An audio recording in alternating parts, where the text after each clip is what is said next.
The news ran on repeat. 3 heroes quit in the morning broadcast. By noon, the count had climbed to 8. By evening, the anchors stopped trying to keep track. They switched to coverage of the fires still burning in the eastern districts, the collapsed infrastructure, the neighborhoods where police had stopped responding to calls. Musutafu looked like a city that had survived a war and wasn't sure it wanted to keep surviving. In the Hero Public Safety Commission headquarters, the emergency session had been running for 6 hours. Nezu stood at the head of the conference table, paws folded behind his back, watching the faces around him grow more hollow by the minute. Hawks sat with his jacket draped over the chair wings slack against the backrest. Endeavor had his arms crossed, jaw tight. The rest were officials whose names didn't matter as much as their silence. The quirk singularity isn't a theory anymore. Nezu's voice stayed calm, measured. It's a countdown. We've seen the mutation rates. We've tracked the instability. If we don't establish a baseline anchor, the next generation won't just be powerful. They'll be uncontrollable. Someone at the far end of the table shifted. You're talking about suppression technology. I'm talking about survival. Nezu turned to the screen behind him, where data streams showed quirk manifestation patterns across the last decade. The graph lines climbed at angles that made the room uncomfortable. We recovered equipment from Yaku Hospital. Dr. Garaki's research wasn't just about enhancement. He understood destabilization. We've repurposed his technology into something we're calling the Zero Quirk Anchor. Hawks leaned forward. And what does it do exactly? It creates a localized field where quirk manifestation reads as 0. Not suppression, not erasure, a reference point. Nezu gestured to the technicians near the wall. We're ready to test the prototype tonight. If it works, we can scale it. Build checkpoints, safe zones where the system can stabilize itself before it collapses completely. Endeavor's voice cut through. And if it doesn't work? Nezu didn't answer right away. He looked at the graph again, at the lines that didn't level off, that just kept climbing into projections the commission had classified above everyone in this room, except him. Then we'll know by morning. The testing site sat in the ruins of what used to be Jaku City's industrial sector. The buildings here had been gutted during the war, their frameworks exposed like ribs. The anchor device itself didn't look impressive. A cylindrical core about the height of a person wrapped in salvaged medical equipment and wiring that pulsed faint blue when the generators kicked on. The lead technician, a woman whose hero career had ended when her quirk burned out her nervous system, ran the final diagnostics check. Her hands moved across the tablet screen with practiced efficiency, double-checking readings that had been triple-checked an hour ago. Around her, the security perimeter hummed with nervous energy. Pro heroes on standby. Medical units in case something went wrong. Drones overhead tracking everything. Field integrity at 97%, she called out. Energy draw stable, initiating anchor activation in 30 seconds. She counted down. The numbers fell like stones. At 0, the device activated. The effect was immediate, but not dramatic. No flash of light, no sound. The quirk monitoring equipment across the perimeter simply registered a drop. Readings that had shown ambient quirk energy in the air, residual traces from every hero and civilian in the area, began to flatline. The graph displays went smooth, clean, empty. The technician stared at her tablet. We're reading 0 across the entire test zone. It's working. Someone cheered. Another person started clapping. The tension that had been sitting on everyone's shoulders for the last 6 hours lifted just enough to let them breathe. Then the monitors started glitching, not all at once, just flickering at first, static bleeding into the edges of the displays. The technician tapped her screen, frowning. We're getting interference. Pattern doesn't match any known signature. One of the heroes on the perimeter, a man whose quirk let him sense electrical fields, went very still. Something's wrong. Define wrong, someone said. The field. It's not just reading zero anymore. It's... He stopped. His face had gone pale. It's empty. Like there's nothing there to read. The sky above the testing site cracked, not literally. But that's what it looked like to the people on the ground. A line appeared in the air, thin and sharp, running vertical about 30 meters up. It hung there for 3 seconds, perfectly still. Then it split wider. The edges didn't glow. They didn't shimmer. They just were cutting through reality with the clinical precision of a surgical blade. Every piece of quirk detection equipment in the area went haywire. Alarms screamed. Readings spiked, dropped, spiked again in patterns that made no sense. The anchor device itself began to shudder, its core temperature climbing fast enough to trigger the emergency shutdown protocols. But the crack didn't close. If anything, it widened. Slowly, deliberately. Like something on the other side was testing the strength of the seam. The hero started moving. Endeavor barked orders. Hawks took to the air wings, spreading wide as he circled the perimeter. Medical units pulled back. Civilians in the surrounding area, the few who still lived in these ruins, started running. The technician couldn't move. She stood frozen, watching her tablet screen as the readings spiraled into configurations that shouldn't exist. Negative values, recursive loops, data that contradicted itself line by line. And then through the crack, something stepped. A man, pale skin, dark suit, well-tailored, almost anachronistic in its simplicity. No weapon, no visible threat. He moved with the ease of someone walking through a door they'd opened, themselves completely unbothered by the chaos his arrival had caused.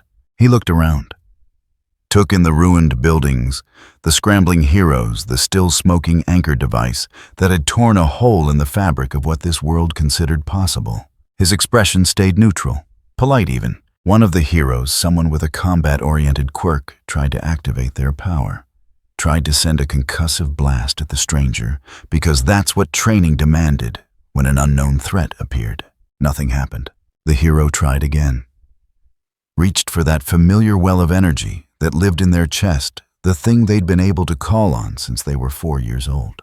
It didn't answer. Endeavor's flames flickered. Hawks felt his feathers go cold and still. Across the perimeter, every pro-hero with an active quirk felt the same thing. Not suppression, not nullification, just absence.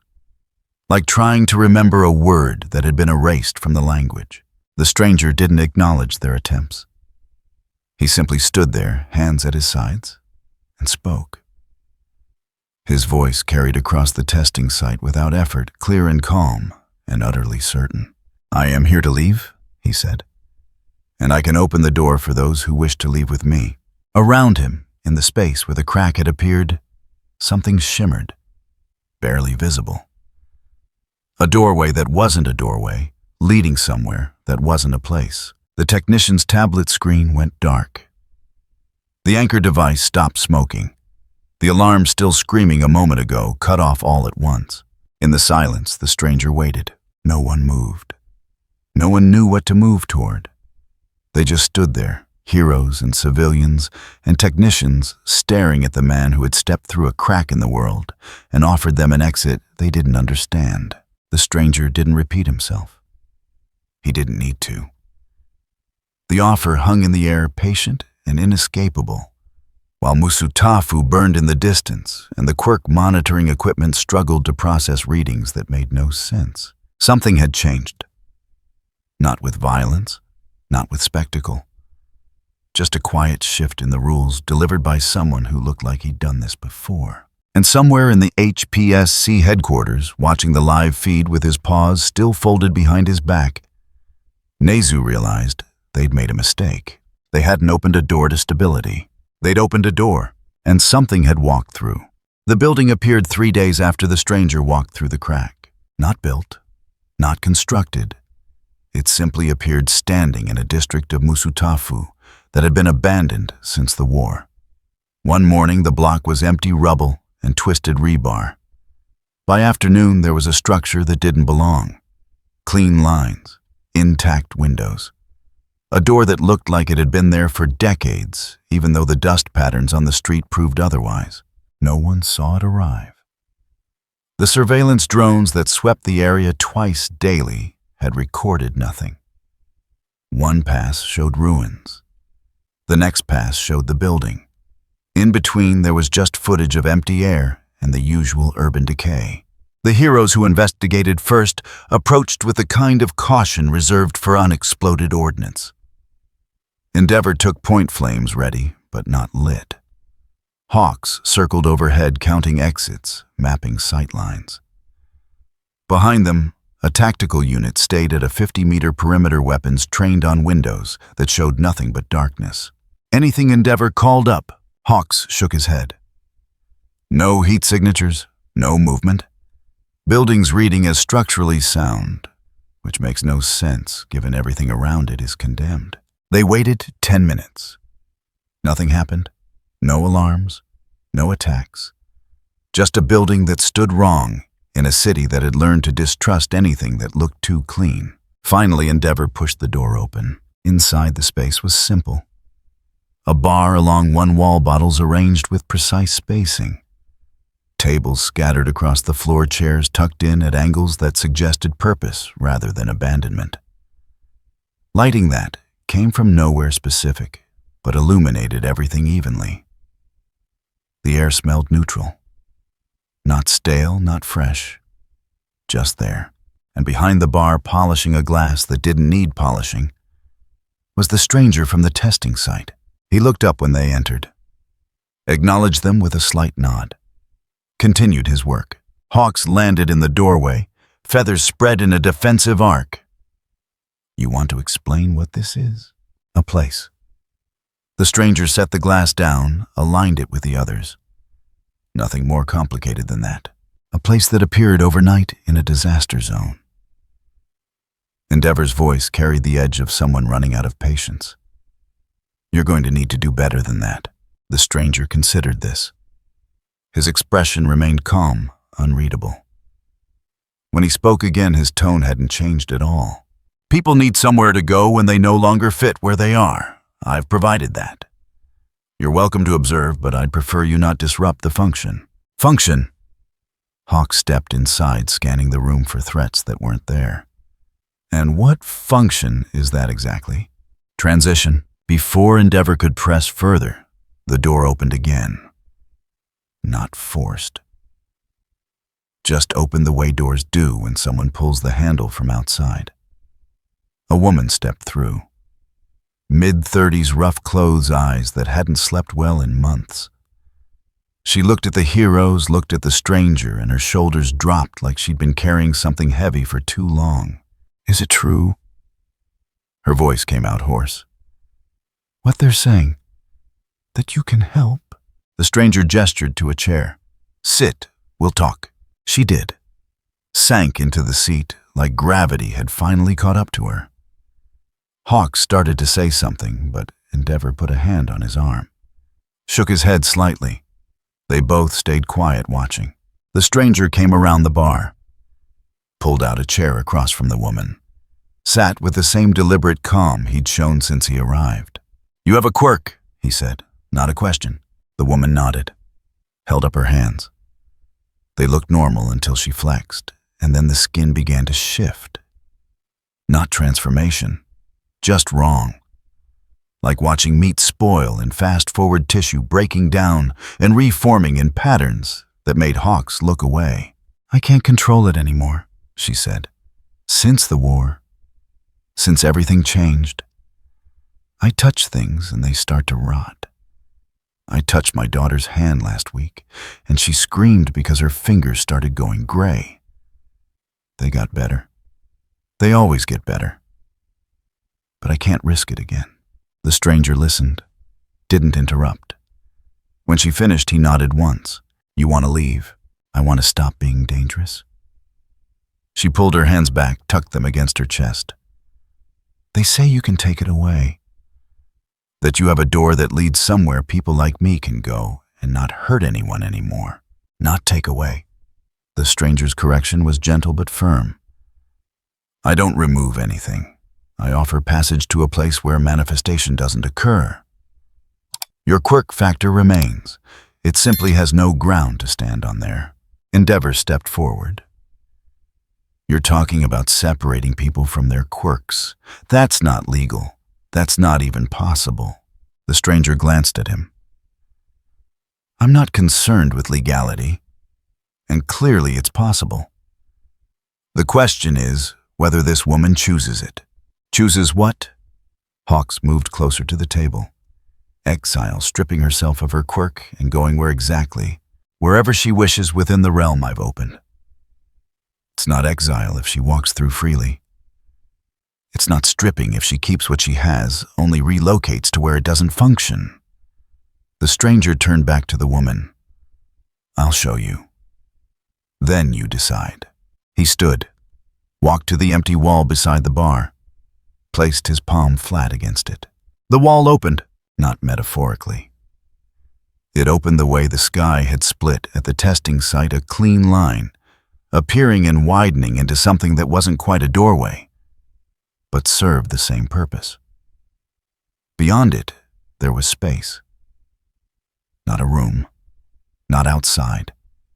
Just existence that followed different rules, visible but incomprehensible. The woman stood, walked toward it, stopped at the threshold. If I go through, what happens? You cross. You experience a place where your quirk cannot manifest. You can return immediately or you can stay. The choice remains yours at every moment. Hawk started to protest, but the woman had already stepped through. She vanished. One moment standing at the threshold, the next simply gone swallowed by the space that wasn't space. Endeavor's flames flared hot, ready for violence. 3 seconds passed. 4, 5. The woman stepped back through, stumbled slightly, caught herself on the doorframe, stared at her hands. She flexed her fingers. The skin stayed normal. No rot, no decay. She flexed again, harder this time, putting intent behind it, the way quirk users do when they're trying to activate their power. Nothing. It's still there, she said, voice shaking. I can feel it, inside, but it won't come out. The stranger nodded. Because there is no out in that place. The potential exists. The expression does not. The woman looked at her hands for a long time. When she finally looked up, her eyes were wet. How long can I stay? As long as you choose. And if I come back here, your quirk will function as it did before. Nothing taken. Nothing changed. Only the environment differs. She nodded slowly. Turned to face the opening again. Took a breath that seemed to pull from somewhere deep. I'm going in, just for today. I need to hold my daughter without being afraid. She walked through. Didn't look back. The opening stayed there for 5 seconds after she disappeared, then closed with the same clean precision it had opened with. The wall was just a wall again. Endeavor stared at the space where it had been. That's impossible. Apparently not. Hawks moved to the wall, ran his hand across the surface. Solid, normal, no seam, no trace. What the hell are you? The stranger returned to his position behind the bar. Started polishing another glass. Someone who's leaving, he said. Eventually. And someone who doesn't believe in forcing choices on others. If people want to stay where they are, they stay. If they want to cross, they cross. I simply maintain the threshold. And we're supposed to just let this happen? Endeavor's voice had gone dangerous. Let you open doors to nowhere and take civilians through them. I'm not taking anyone. They walk through on their own feet. The stranger set the glass down, met Endeavor's glare with complete calm. You're welcome to stop them, if you think you have the authority. But I won't stop offering the choice. The door opened again. This time it was a young man, maybe 20, with a mutation-type quirk that made his skin rough as concrete and just as gray. Behind him 2 more people entered, then another. Word had spread fast. By evening there was a line. The HPSC emergency session reconvened at midnight. Nezu stood at the same spot he'd occupied 3 days ago, watching the same faces try to process information that shouldn't exist.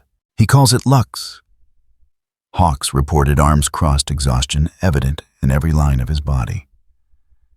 No explanation for the name. No explanation for how it appeared. The building's there. The door works. People are going through. How many go? Someone asked. 17 confirmed crossings today, all voluntary. All came back within hours. None reported side effects beyond the temporary quirk suppression, while on the other side, Nezu's paws tightened behind his back. And their quirks returned to normal function after they crossed back. Completely, we tested one volunteer extensively. Full medical scan before and after, quirk factor unchanged. DNA unchanged. It's like they took a trip to a place where physics worked differently then came home. Except we have no idea where that place is. Endeavor cut in. No idea what he's doing to them while they're there. No idea if this is reconnaissance manipulation or something worse. We also have no evidence of harm. Nezu said quietly. 17 people crossed. 17 people returned. None traumatized. None altered. Several reported, and I quote, feeling relief for the first time since their quirk manifested. The room went quiet. That particular truth sat heavy. So what do we do? The question came from someone at the far end of the table. Shut it down. Quarantine the area, arrest him. On what grounds? Hawks spread his hands. He hasn't broken any laws, hasn't hurt anyone, hasn't even charged money. He just exists in a building that shouldn't be there and offers people a choice. A choice that undermines the entire structure of hero society, Endeavor said. If people can just walk away from their quirks whenever they want, they can't. Nezu turned from the screen. They can walk away from the manifestation. The factor remains. This isn't cure or removal.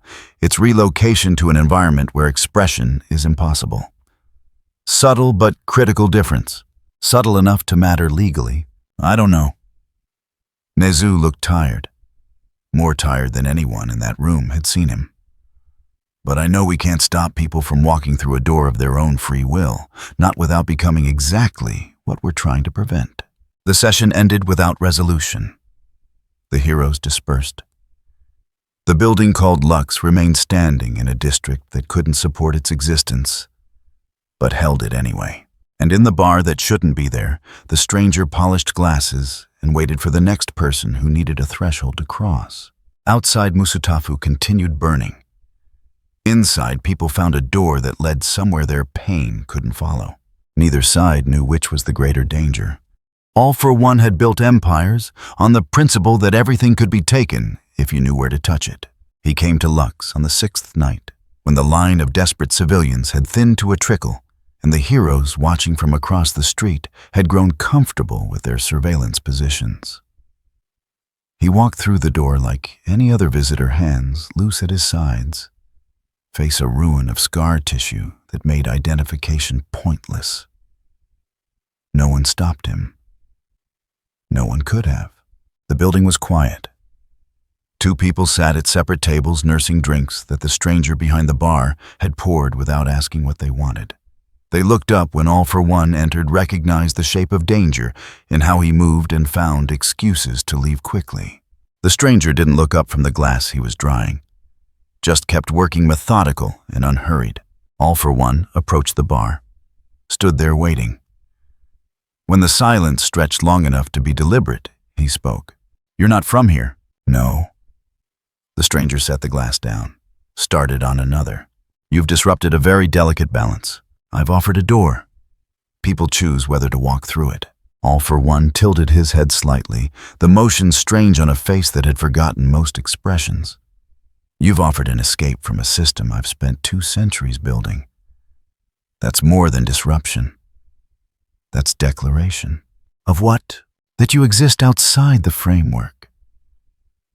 All for One's voice stayed conversational, almost pleasant. "That you don't play by the same rules. That interests me." The stranger looked at him directly for the first time.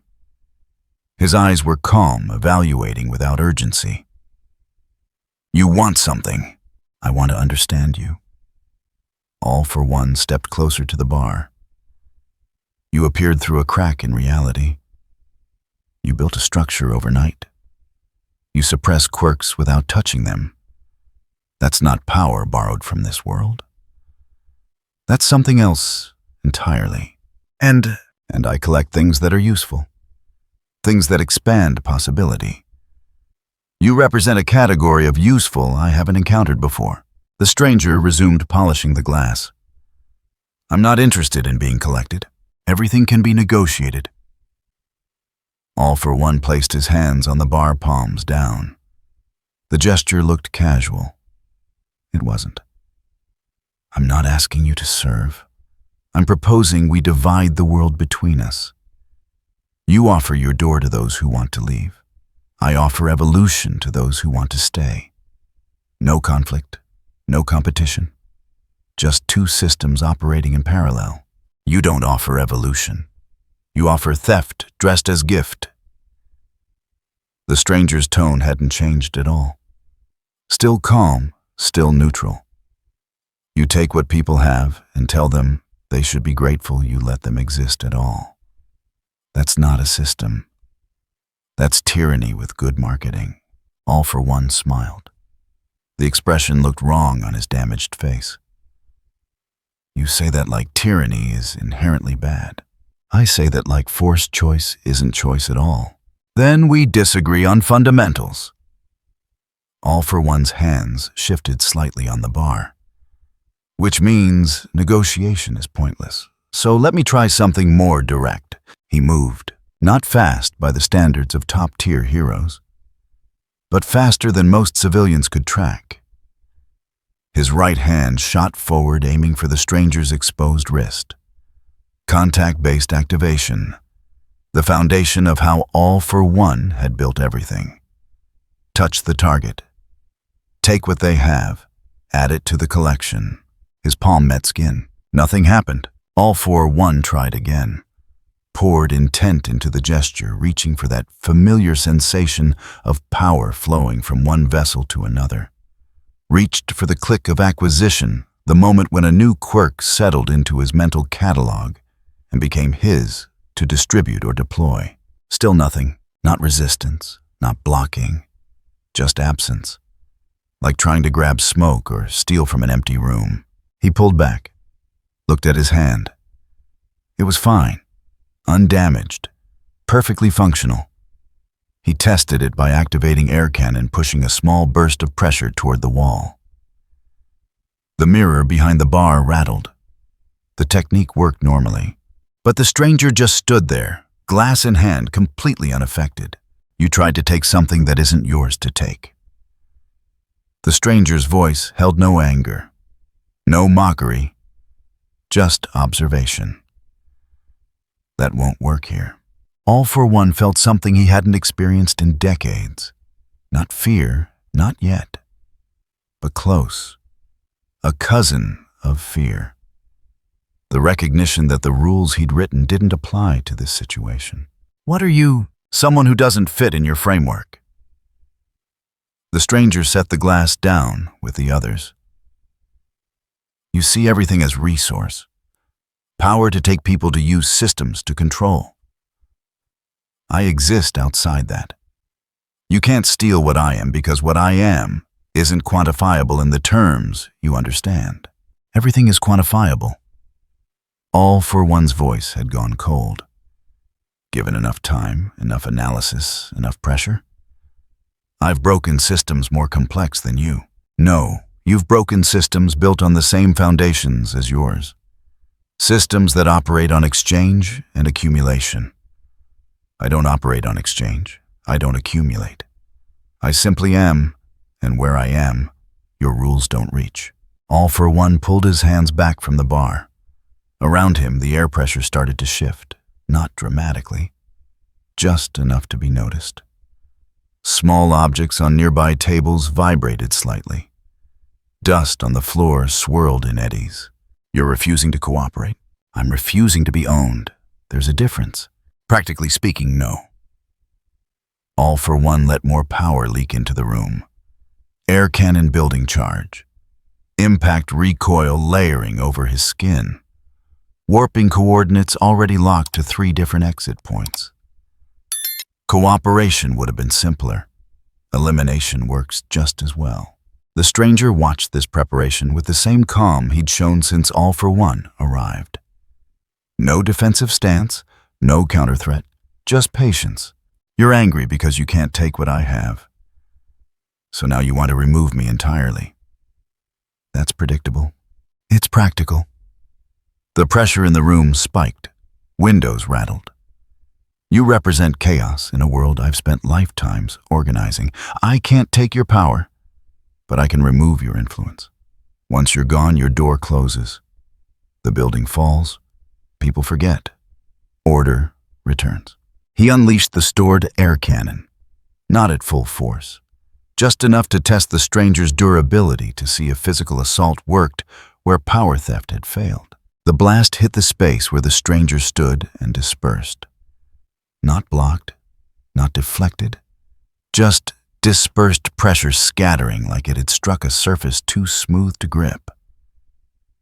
The stranger didn't move, didn't brace.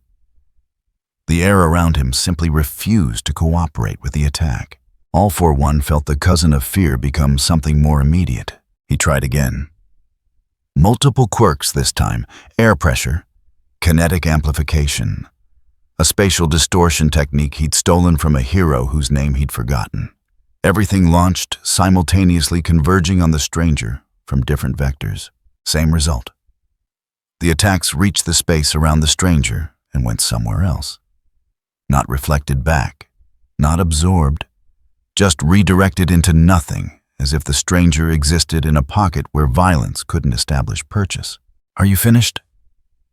The stranger's voice held no triumph, no satisfaction, just the same endless calm. All for One stood there breathing slightly harder than he'd started, surrounded by the evidence that his tools didn't work. Around him, small cracks had appeared in the floor. The mirror behind the bar had fractured. But the stranger remained untouched, expression unchanged. This isn't possible, All for One said. Your framework says it's not possible. But I'm not in your framework. The stranger moved out from behind the bar, walking past All for One toward the door. You should leave. Attempting to force this will only damage you. I have no interest in harming you, but I also won't be threatened in a space I've created. All for One turned, following the movement. His quirks were already spiraling through possibilities, running calculations, searching for the combination that would crack whatever defense this was. But beneath the strategic thinking, beneath the 2 centuries of accumulated confidence, something new had taken root. A small, persistent awareness that he'd encountered something genuinely outside his ability to control. It should have been impossible. In a world where every power had a source, a mechanism, a weakness to exploit, nothing should exist beyond reach. And yet, here was this stranger, polishing glasses in a building that shouldn't exist, offering doors to places that shouldn't be reachable, completely immune to the fundamental principle All for One had built everything on. You'll regret this, All for One said. Not a threat, a promise. I don't stop because something is difficult. I stop when I've won. Then you'll be searching a long time. The stranger opened the door to Lux. Outside, Musutafu spread across the night lights, sparse in districts still recovering from collapse. Because winning requires a game where my participation is mandatory. I'm not playing. All for One walked to the threshold. Stopped there, looking back. If you're not playing, why open the door at all? Because people deserve the option to leave games they didn't agree to join. The words hit harder than any attack had. All for One stood very still, processing implications that branched in directions he didn't like. Then he walked out. Not retreat. Strategic withdrawal. The difference mattered to him even if it looked the same from outside. Behind him, the door to Lux closed softly. The building remained standing. And inside, the stranger returned to his position behind the bar, picked up another glass, and continued the work he'd been doing before the interruption. All for One made it 3 blocks before his air cannon stuttered, just once.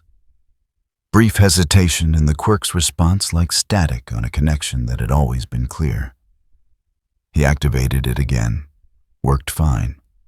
Tried impact recoil, normal function, cycled through 5 more quirks in quick succession, everything operational. But the hesitation stayed in his memory. That single moment where the power didn't answer immediately. Where there was lag between intent and manifestation. It had never happened before. All for One stopped walking, stood in the middle of an empty street surrounded by ruins, and felt the cousin of fear evolve into something colder.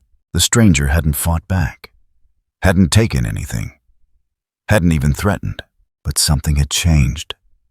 Some fundamental relationship between All for One and his collected powers had been stressed just by proximity to whatever that building housed. He continued toward his safe house mind, already working on contingencies. Analysis protocols. Plans to acquire the Zero Quirk Anchor technology from the HPSC. If he couldn't take the stranger's power directly, he could build tools that replicated the effect. Convert the door into a weapon. Force the exit to become a cage. It would take time, resources, careful manipulation of the commission, the heroes, the civilians flocking to Lux like refugees from their own genetics. But All for One had spent 2 centuries turning obstacles into assets. This would be no different, except for that hesitation. That single moment of lag. It haunted him all the way home. In Lux, the stranger finished polishing the last glass, aligned it with the others. The bar was clean. The floor was swept. Everything in its place. Tomorrow more people would come. More choices would be offered. More doors would open. And somewhere in the city, All for One would plan, calculate, prepare to turn freedom into another form of control. The stranger knew this, expected it. People like All for One never stopped reaching for ownership. It was their nature, as fundamental as breathing. But nature didn't determine outcome, only probability. And the stranger had dealt with probability before. He turned off the lights, locked the door, left Lux standing in the dark waiting for morning and whatever came with it. Star and Stripe arrived with an entire carrier group backing her play. The United States had watched the situation in Musutafu develop, with the kind of attention reserved for geopolitical powder kegs. A reality-warping entity operating without oversight, offering civilians an escape from their own biology and completely immune to Japan's #1 hero. The optics alone demanded response. The strategic implications required action. Kathleen Bate came because that's what heroes did when something threatened the fundamental order of how the world worked. She landed 3 blocks from Lux at dawn, her massive frame casting shadows across rubble that used to be apartments. The support team stayed airborne, maintaining tactical distance. This wasn't invasion. This was assessment. A measured test of whether New Order could succeed where All for One had failed. Hawks met her at the perimeter. He looked like he hadn't slept in days, which was probably accurate given the reports coming out of the HPSC. "You sure about this?" He kept his voice low, though the drones overhead were recording everything anyway. Star looked toward the building that had become the center of an international incident. Clean lines, intact structure, wrong in every way that mattered. Someone needs to establish boundaries. If this spreads beyond Japan, we're looking at mass quirk abandonment, social collapse. You know what happens when people stop believing the system can protect them? They find other systems. Hawks followed her gaze. Or they walk through doors to places we can't follow. Then we make sure the door answers to someone. Star started walking. Her boots hit pavement with the weight of someone who'd never learned to move quietly. New Order isn't just power. It's law. And law doesn't care about metaphysics. Hawks stayed at the perimeter. He'd seen enough failed attempts to know when to keep distance. Star pushed through the door of Lux alone. Inside, the stranger stood behind his bar, doing what he always did. A glass, a cloth. The same methodical process that every observer had documented and none of them understood the purpose of. He glanced up when she entered, acknowledged her presence with the slightest nod, returned to his work. Star crossed the floor in 4 strides, stopped at the bar. Up close, she had 6 inches of height on him, maybe 80 pounds of muscle. In any physical confrontation, she'd have overwhelming advantage. But this wasn't a physical confrontation. "I'm here to bring you into compliance," she said. No preamble, no negotiation. You're operating without authorization in a sovereign nation. You're manipulating civilians. You're destabilizing global quirk infrastructure. That ends today. The stranger set his cloth down, looked at her with eyes that held no particular emotion, just attention. Compliance with what? International law, hero protocols, basic accountability. Star's voice carried the certainty of someone who'd never encountered a problem that outlasted her determination. You either submit to regulation or I shut you down. I see. The stranger picked up another glass. And how do you plan to enforce that? Star's hand shot out. Not a punch, a touch. Palm against his forearm, contact solid and deliberate. The moment her skin met his, she activated new order. Lucifer Morningstar's body will stop moving. The rule took shape in that space between intent and reality, where her quirk operated. She felt it lock into place, felt the familiar sensation of the world bending to accommodate her command. For 3 seconds it held. Then the rule unraveled, not broken, not resisted. It simply came undone the way thread pulls free from fabric that won't accept the weave. Star felt the dissolution in her chest, the rule collapsing back into potential without ever achieving manifestation. The stranger continued polishing his glass. His arm hadn't stopped moving. The rule hadn't touched him. Star pulled back, checked her connection to new order. Still there, still functional. She'd imposed rules on objects, people, concepts. Never had one failed to take. You're not human. She said it like an accusation. That's not why your rule failed. The stranger set the glass down with the others. New order requires you to touch your target and name them. You touched me. You named me. But the name you used doesn't correspond to what I am in a framework your quirk can reference. There's no anchor point for the rule to attach to.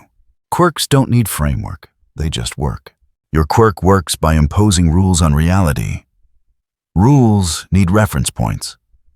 I exist outside the set of references your world uses to define identity. He gestured to the space around them. Try again if you'd like. The result will be the same. Star stared at him.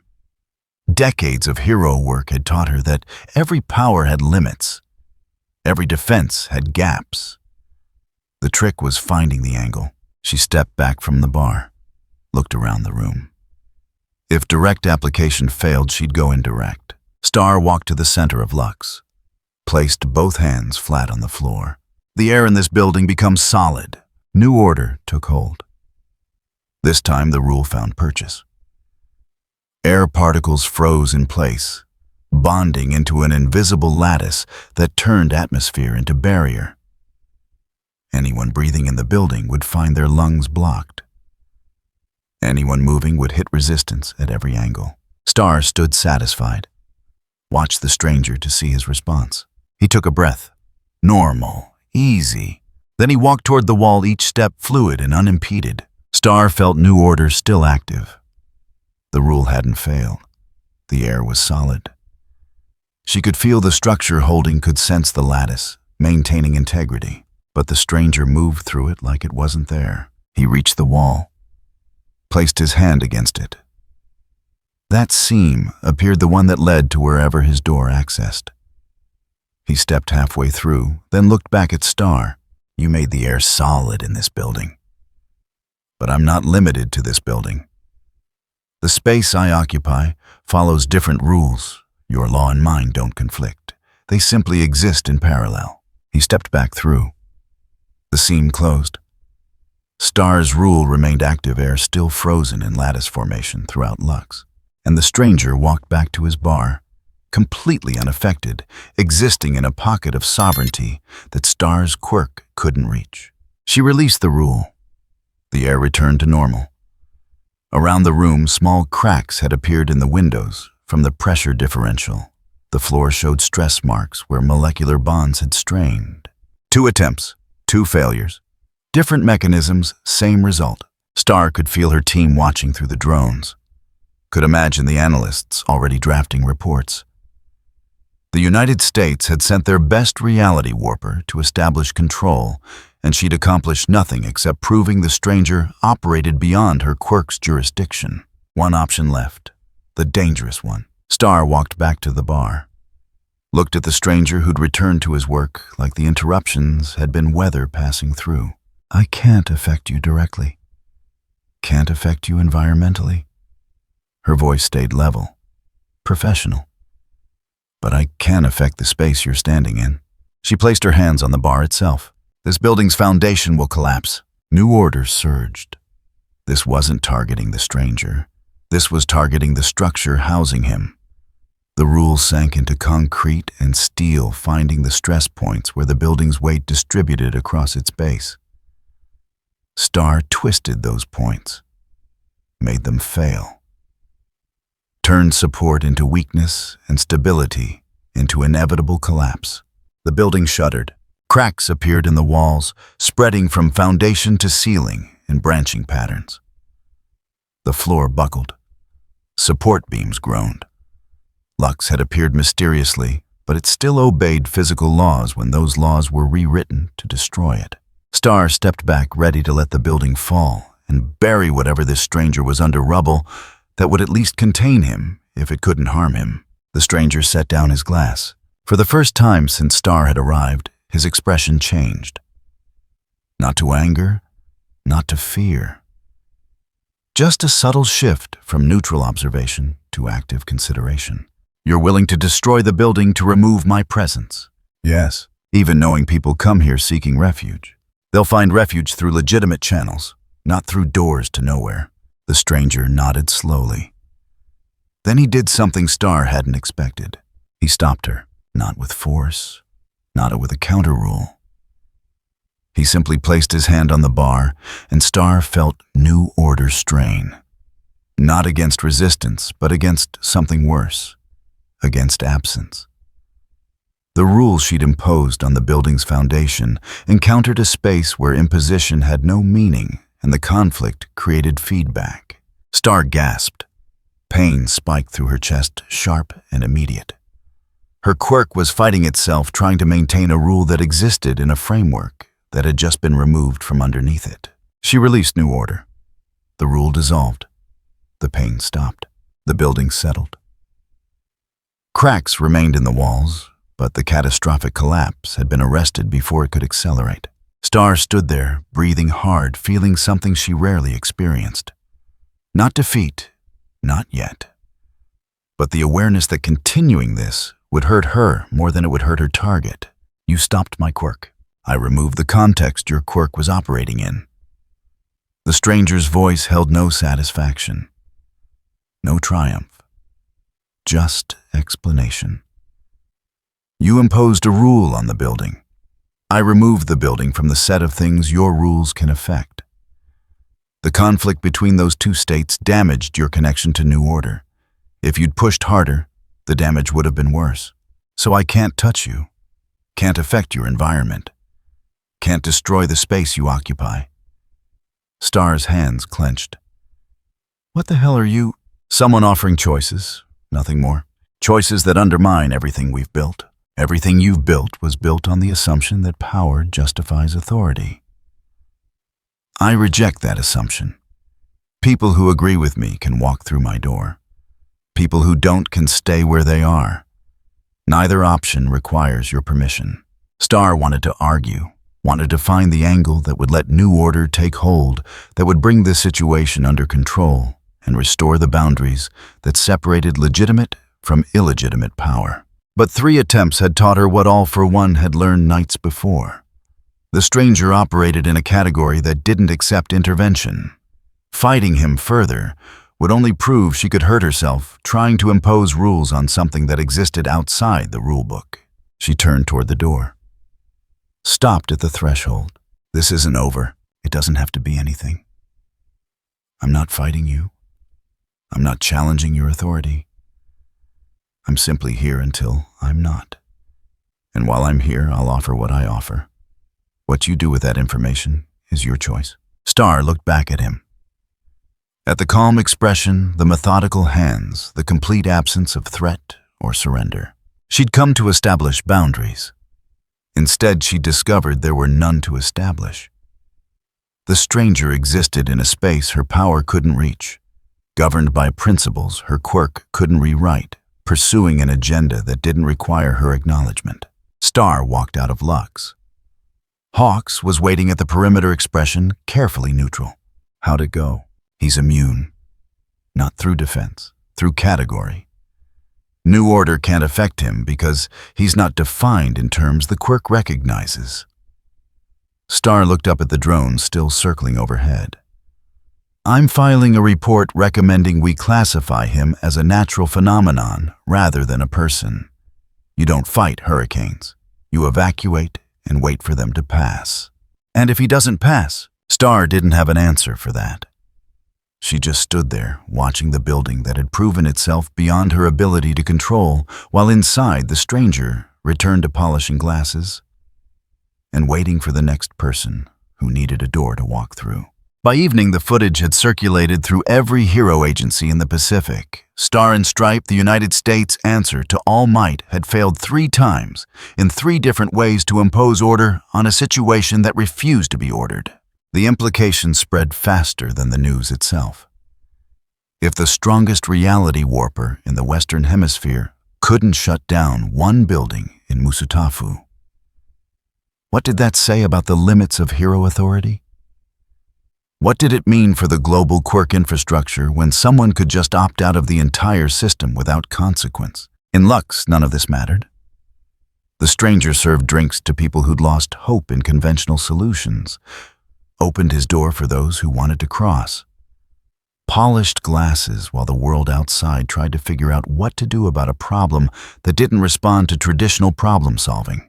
And somewhere in Japan, Izuku Midoriya watched the footage of Star's attempts and felt something shift in his understanding of what he was about to face. This wasn't a villain to defeat. It was a question to answer, and he had 72 hours to figure out what the answer was. Izuku Midoriya walked into Lux at midnight, when the crowds had thinned and the heroes watching from outside had changed shifts twice. He'd spent 6 hours preparing, reviewing case files on the people who'd crossed through the door, reading incident reports from the testing site, watching Star's failed attempts until he'd memorized every detail of how her quirk had collapsed against something that refused to be categorized. None of it had prepared him for the actual moment of walking through that door and seeing the man who'd broken the world's rules just by existing in it. Lucifer stood behind the bar. He looked up when Deku entered, acknowledged him with the same slight nod he'd given every visitor, and returned to arranging bottles that were already perfectly arranged. Deku approached slowly. His hero costume felt too heavy. One for All sat quiet in his chest, all those inherited voices muted like a radio signal under interference ever since the Anchor incident.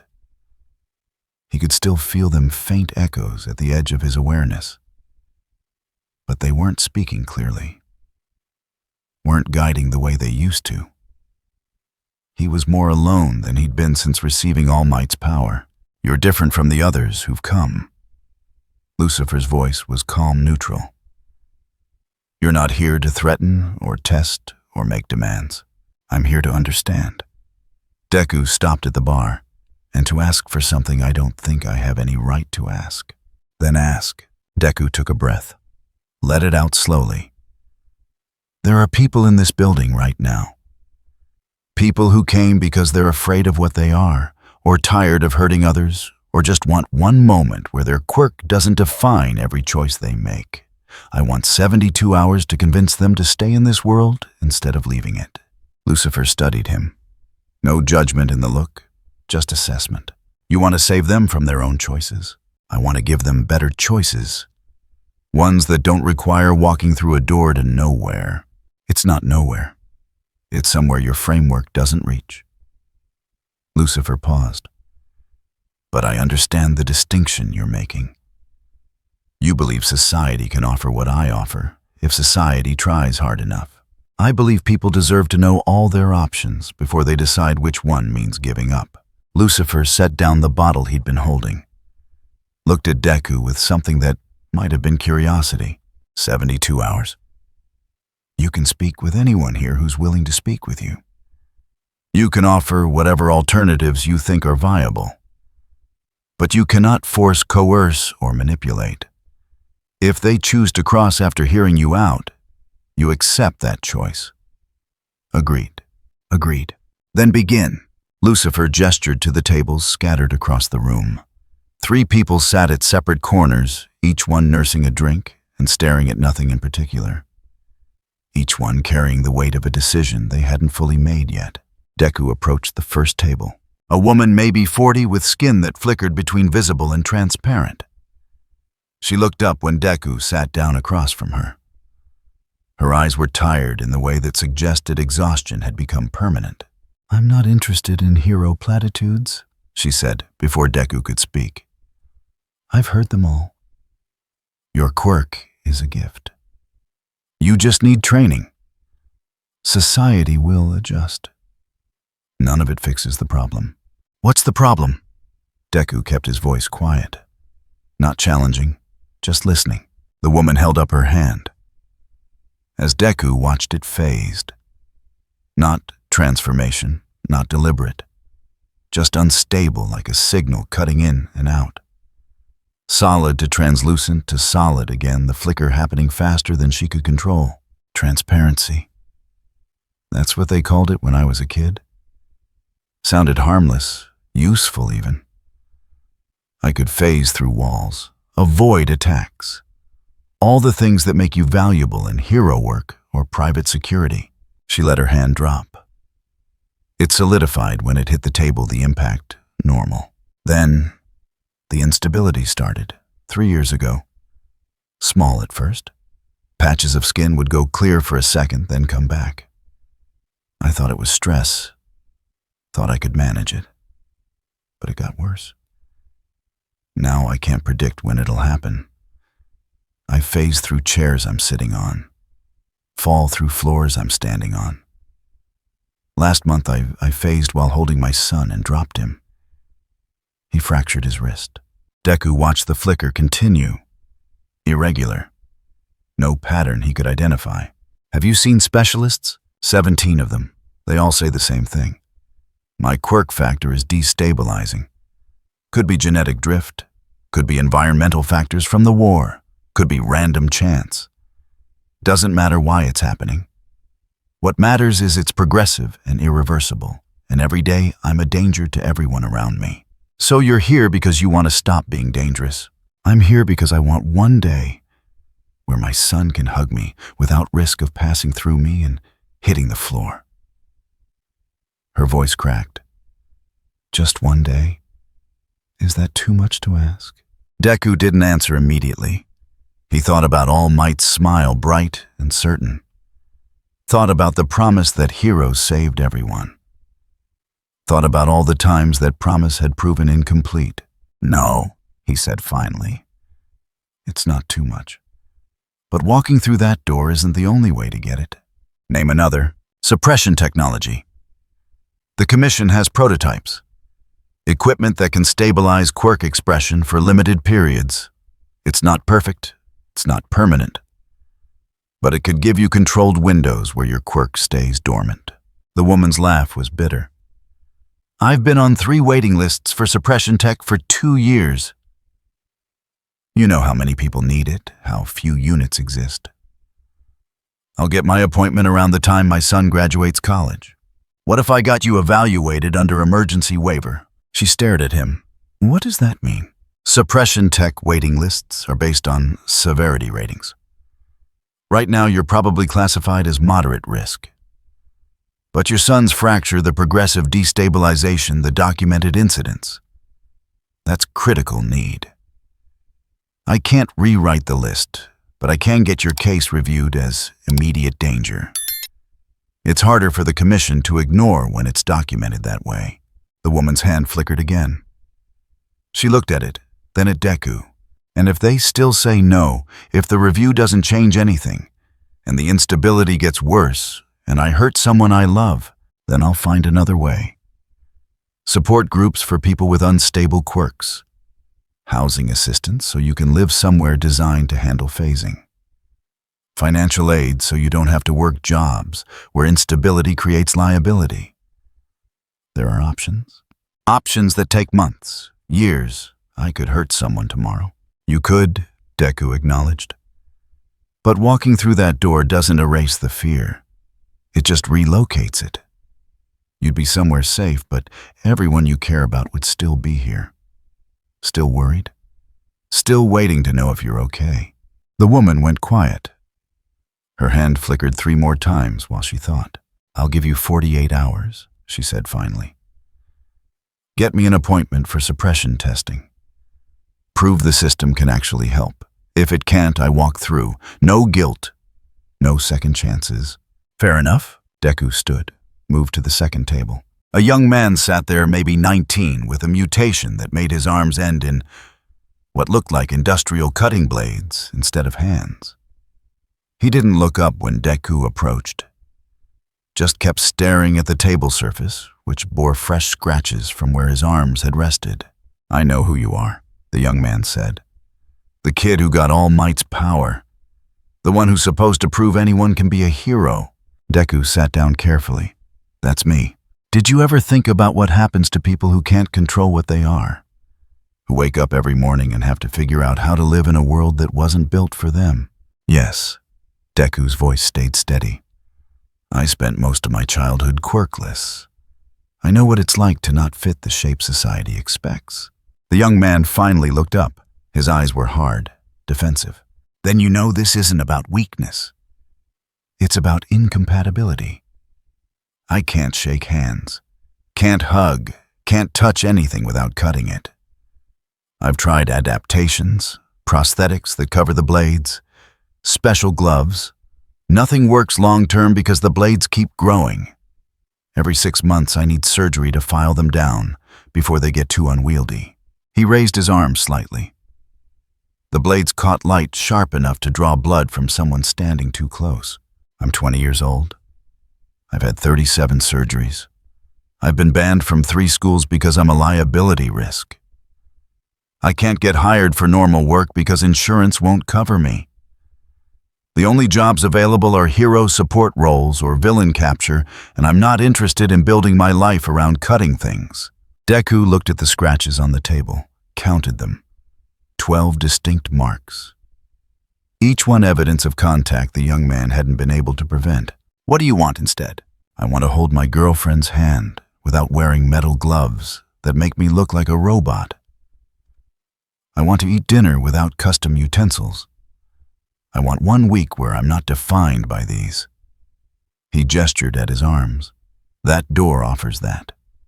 Why shouldn't I take it? Because it's not a solution. It's an escape. Deku leaned forward.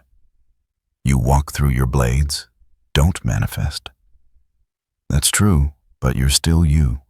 Still carrying everything that makes you who you are, just in a place where one part of that can't express itself. What happens when you come back? The blades return. The surgeries continue.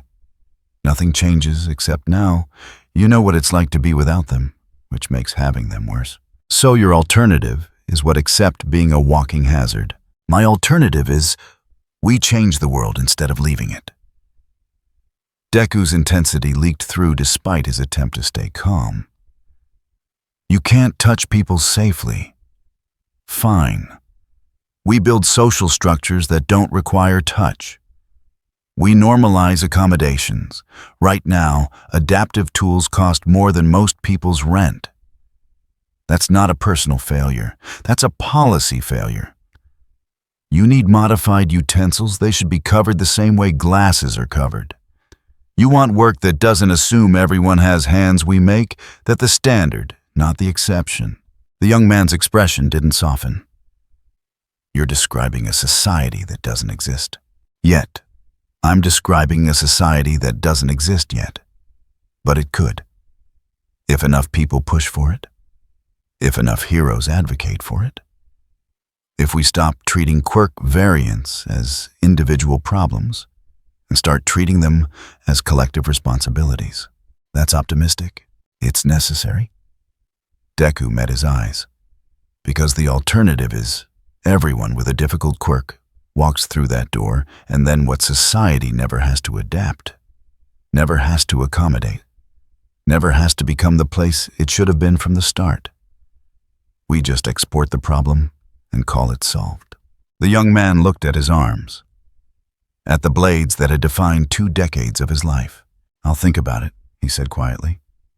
No promises. That's all I'm asking. Deku moved to the 3rd table. An older man sat there, maybe 60, with white hair and a face that had forgotten how to smile. He watched Deku approach with an expression that suggested he'd already made his decision and conversation wouldn't change it. I used to be a hero, the man said before Deku could introduce himself. 23 years. Not famous, not powerful, just competent. I saved people, stopped crime, did the job the way it was supposed to be done. Deku sat, waited. Then I got older, slower. My quirk started degrading. Accuracy dropped. Response time increased. I made mistakes. Small ones at first. Wrong angle on a rescue. Delayed reaction in a fight. But mistakes compound. Eventually, I missed a catch during a building collapse. Civilian died. Review board ruled it accidental. No charges. But I knew. The man's hands were steady on the table. No tremor. No visible sign of the degradation he described. I retired.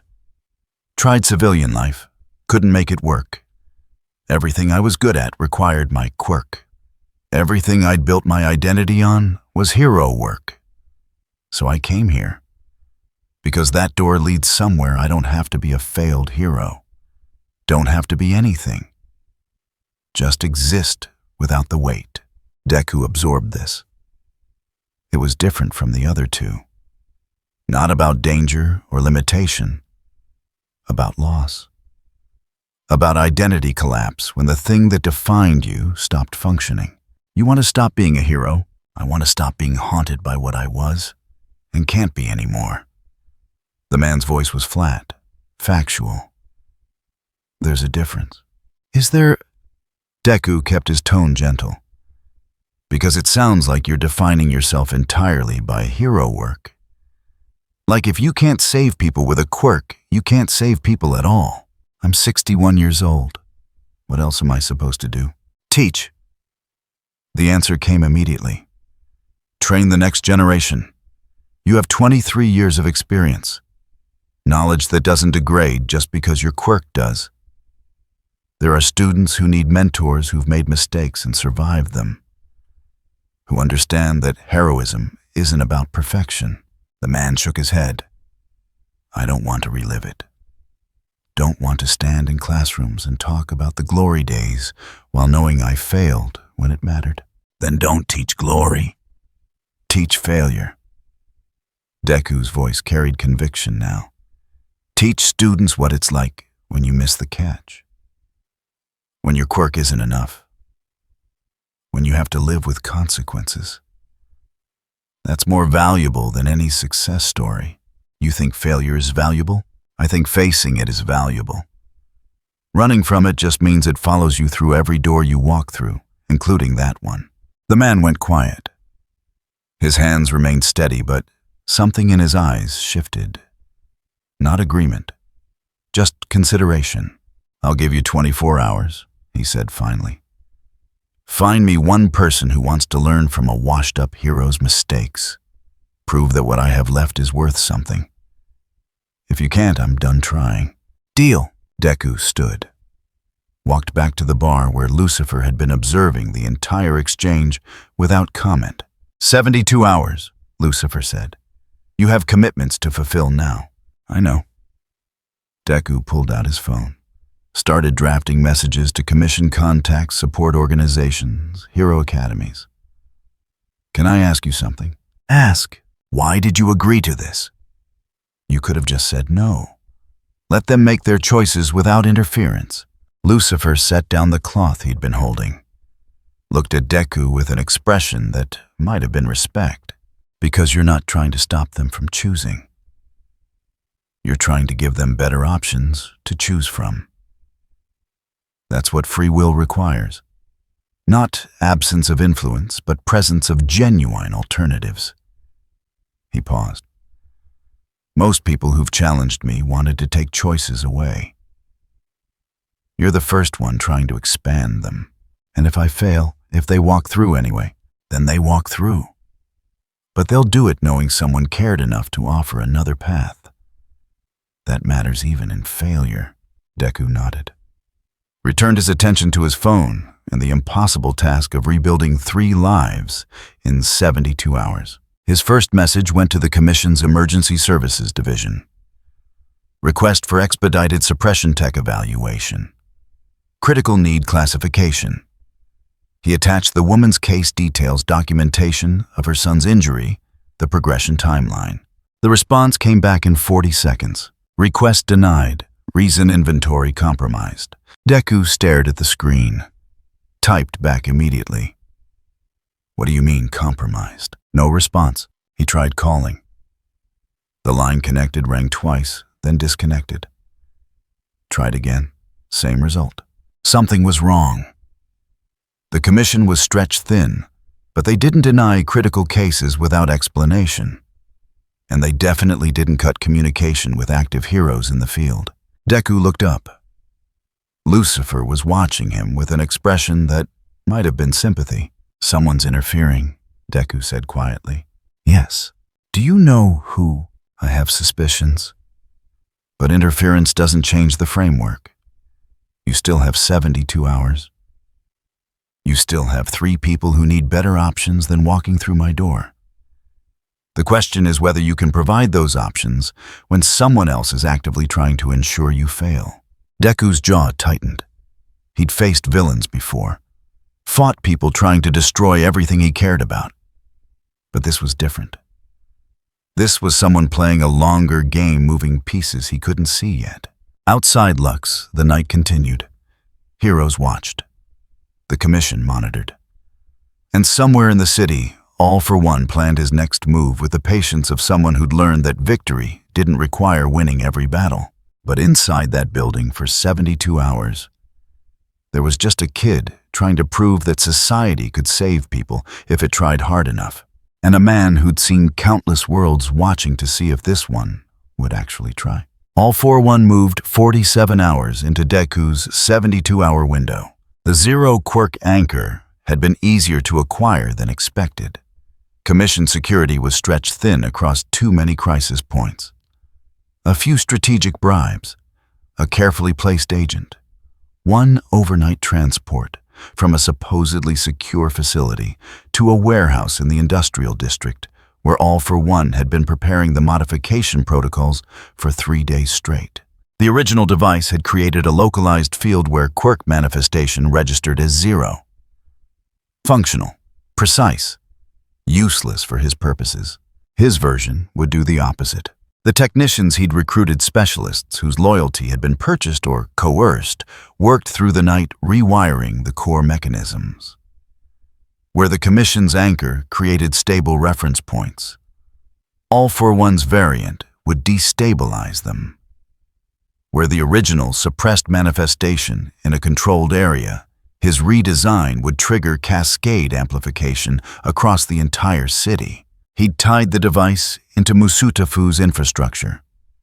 Power grid substations, emergency broadcast relay towers, the HPSC's own communication network. The signal wouldn't just float in the air where it could be contained. It would run through the city's veins, spreading wherever electricity and data flowed. Forced evolution. Quirk singularity acceleration compressed into a single catastrophic event. People whose quirks were stable would find them surging beyond control. Those with minor abilities would experience sudden magnification. Anyone with latent factors would manifest immediately violently without the usual childhood gradual awakening. It wasn't new quirks. It was existing ones pushed past their safe expression limits. Bodies that had learned to regulate suddenly forced into overdrive. Musutafu would tear itself apart in hours, and in that chaos with every hero scrambling to contain the disaster, Lux would become irrelevant. The stranger's door would offer escape. But escape would look like cowardice when the city burned. The civilians who'd been considering walking through would instead beg heroes to fix what had broken. The commission would have no choice but to classify the stranger as a threat, eliminate him, and restore the order. All for one had spent centuries building. The device activated at 3 in the morning. The effect was immediate. Across Musutafu quirks ignited. A woman sleeping in her apartment woke to find her temperature regulation ability, spiking her bedroom, flash frozen in seconds. A teenager's strength enhancement went from lifting furniture to accidentally punching through walls. A convenience store clerk whose minor telekinesis had never moved anything heavier than a pen suddenly launched an entire shelf display through the front window. Emergency calls flooded the hero networks. Hospitals reported casualties from people injured by their own powers. Fire departments couldn't keep up with the number of thermal-type incidents. The police, already understaffed after the war, stopped trying to respond to individual reports and started evacuating entire districts. In the HPSC headquarters, alarms screamed. Nezu stood in the situation room, watching real-time data streams that made no sense. Quirk activity across the city had spiked 300% in 17 minutes. The pattern didn't match villain attack, didn't match natural disaster. It looked like reality itself had developed a fever. Source, he demanded. Unknown. The analyst's hands shook over her keyboard. We're detecting energy signatures similar to the original anchor test, but massively amplified. It's coming from the industrial district. Old warehouse complex. Same area where we stored the prototype before it was... She stopped. Nezu finished the sentence in his head. Before it was stolen. Hawks. Endeavor. Nezu's voice cut through the chaos in the room. Industrial district. Now. Find the source and shut it down before this spreads beyond containment. They left without acknowledging the order. Nezu turned back to the screens, watching his city destroy itself. One activated quirk at a time and understood exactly who'd engineered this. All for One had turned the anchor into a weapon, and he'd aimed it at everyone. In Lux, Deku felt one for all flicker, not fade. Flicker. Like a light bulb getting too much current, the power surging in ways it hadn't since he'd first inherited it. The vestiges screamed warnings through connections that had been quiet since the anchor incident. Danger sense blared. Black whip materialized without intent, dark tendrils crawling up his arms before he could suppress them. Around him, the 3 civilians he'd been working with reacted to their own quirks going haywire. The transparency woman phased completely, her entire body becoming translucent and staying that way. The young man's blade arms extended 6 inches in 3 seconds metal, growing fast enough to draw blood where it pressed against his sleeves.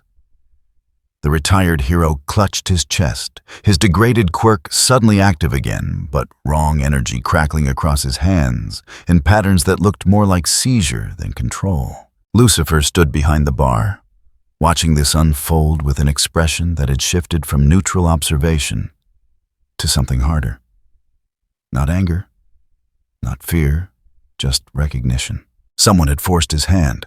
Deku struggled to his feet, fighting One for All's attempt to activate full cowling without permission.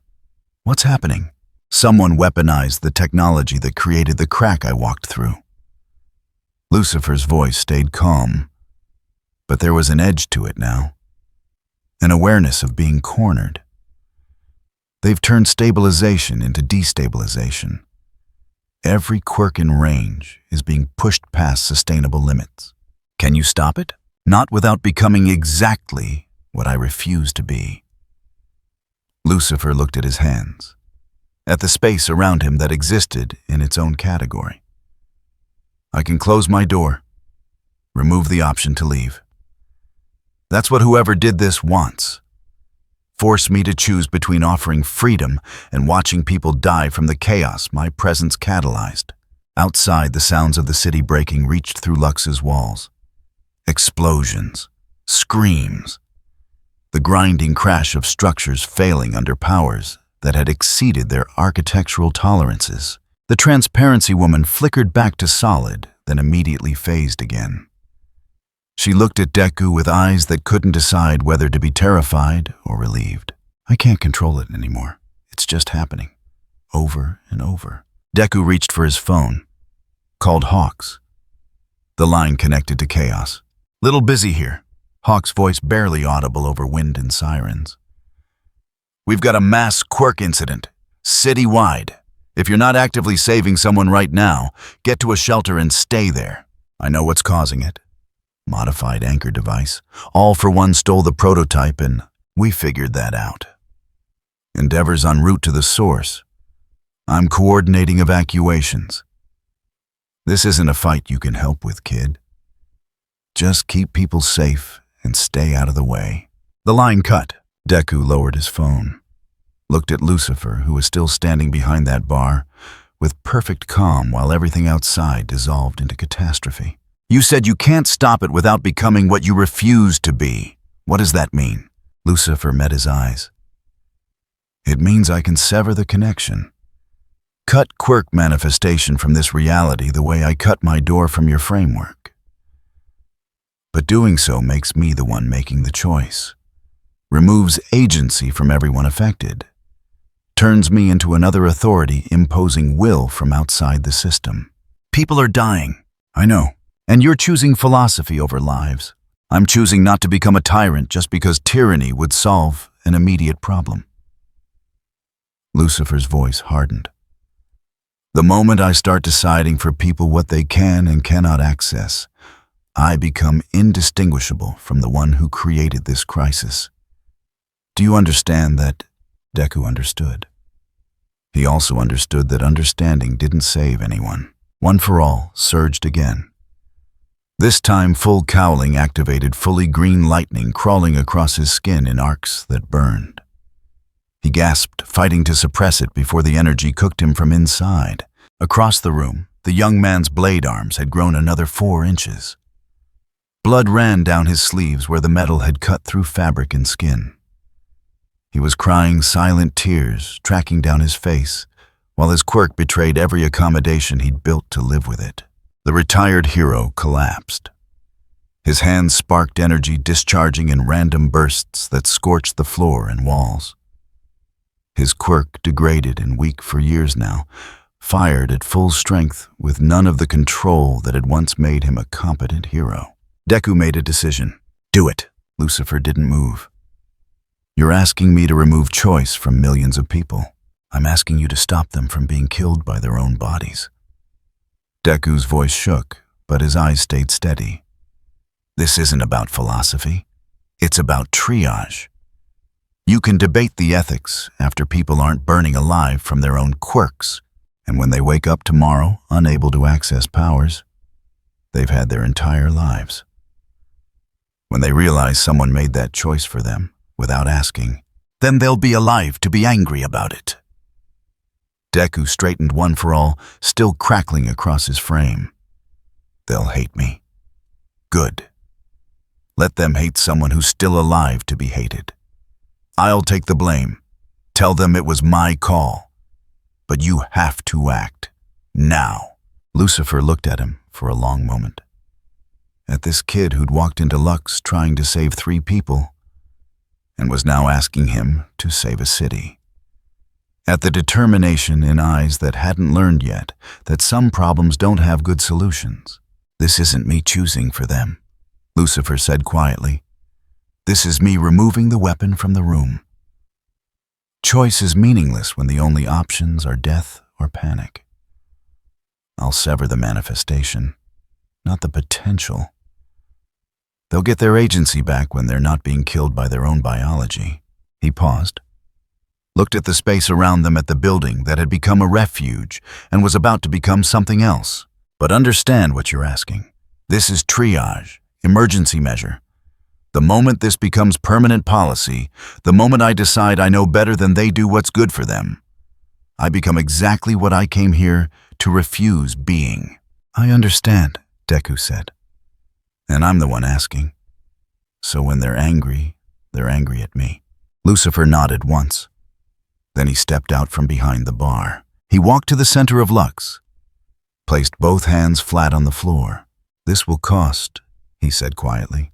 Not you, me. To anchor an action this large to a framework that wasn't built to support it, I have to use myself as the fastening point. Part of what I am will bleed into the physics of this place just to make the severance hold. Can you survive it? Yes, but I'll be diminished, limited, more bound to this world's rules than I was before. Lucifer's hands pressed harder against the floor. Are you certain this is what you want? Deku thought about All Might's smile, about the promise that heroes saved everyone, about all the people outside who were dying because someone had turned their own genetics into weapons against them. I'm certain. Lucifer closed his eyes. What happened next wasn't visible. Not in the way explosions or energy blasts are visible. It was more fundamental than that. A surgical cut through the substrate of reality, severing the connection between quirk factors and their expression in the physical world. Across Musutafu, quirks stopped, not suppressed, not blocked, just stopped. The woman's transparency locked solid. The young man's blade arms ceased growing mid-extension. The retired hero's hands went dark energy dissipating mid-discharge. In a hospital 3 kilometers away, a patient whose healing factor had been regenerating damaged tissue faster than doctors could operate found the process halting. In an evacuation center, a hero using super strength to clear rubble felt the power cut mid-lift, the weight suddenly real and crushing, until others rushed to help. The city went quiet, not peaceful, just quiet. The specific silence that comes when something fundamental stops working and everyone realizes it at the same time. In the HPSC situation room, every quirk monitor flatlined simultaneously. Nezu stared at the displays, reached for his own quirk, the enhanced intelligence that let him process information at superhuman speeds. Found it unresponsive, not gone. He could still feel it like a phantom limb. But when he tried to activate it, nothing happened. Status report, he said carefully. All quirk activity has ceased. The analyst's voice was shaking. Citywide, no wider. We're getting reports from surrounding areas connected to the grid. The effect is following infrastructure lines, power network, communication relays, anywhere LIFO's device had signal reach. The severance hadn't blanketed the entire nation. It had spread along the pathways All for One had chosen, following the arteries of technology he'd corrupted. Musutafu and its immediate network. Enough to stop the cascade. Enough to save lives. Enough to change everything. Hawks landed outside the HPSC building. Tried to launch himself back into the air. His wings moved, but the quirk-enhanced flight mechanics didn't engage. He stayed grounded, feathers limp, and purely biological. Endeavor stood in front of the warehouse, where All for One's modified anchor blazed with power that no longer had anywhere to go. He reached for his flames. They didn't answer. For the first time since childhood, Endeavor was just a man, standing in the cold. And in that warehouse, All for One felt his carefully curated collection of stolen quirks go silent. Every ability, every power, every piece of advantage he'd accumulated across 2 centuries of theft. All of it inaccessible. He tried to activate air cannon. Nothing. Impact recoil. Nothing. Warping. Regeneration. Strength enhancement. Every single quirk in his possession remained present but dormant, like files on a computer that had lost its operating system. All for One stood very still in the dark warehouse, surrounded by a device that had stopped being useful and felt something he hadn't experienced in his entire life. Helplessness. Complete, undeniable mortal helplessness. In Lux, Lucifer pulled his hands from the floor and stood. He looked different. Not dramatically. Just subtly wrong, like a painting where the perspective is slightly off. There was translucence at his edges, a faint shimmer that suggested the boundary between him and the space he occupied had become less certain. Deku saw it immediately. "What happened to you?" "I anchored the severance to myself." Lucifer's voice sounded tired for the first time since he'd arrived. "To cut quirks from manifestation in a world built around them, I had to provide an alternative foundation.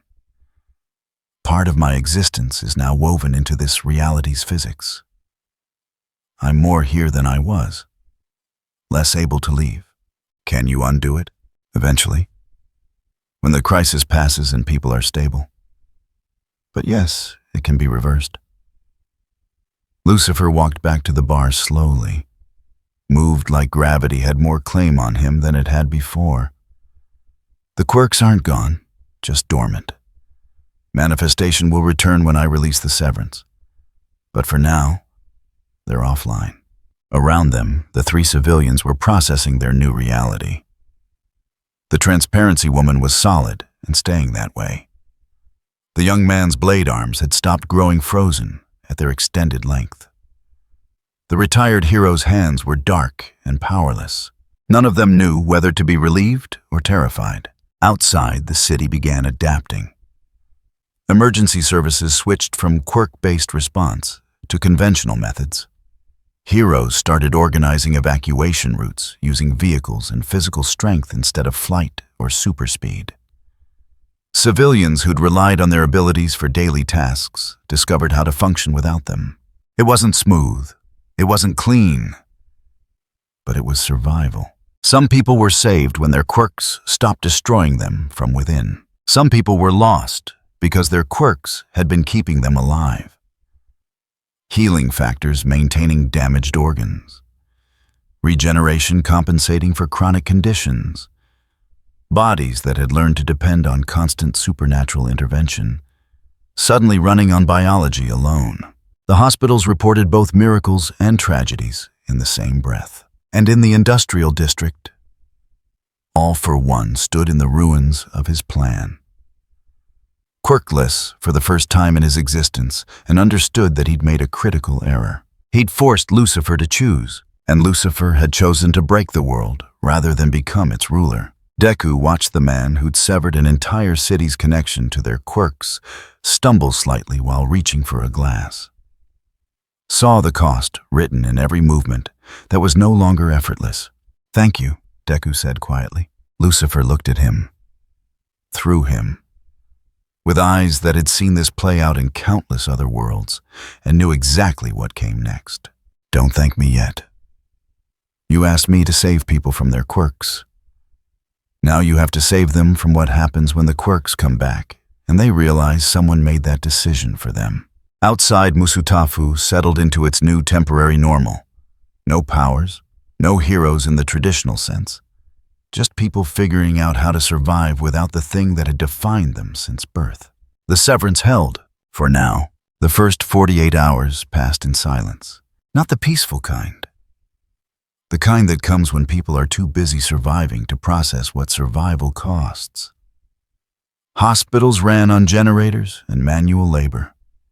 Rescue operations switched to ropes and leverage. Heroes who'd spent careers relying on flight learned to climb ladders. The city functioned barely like an engine missing half its parts, but still turning over.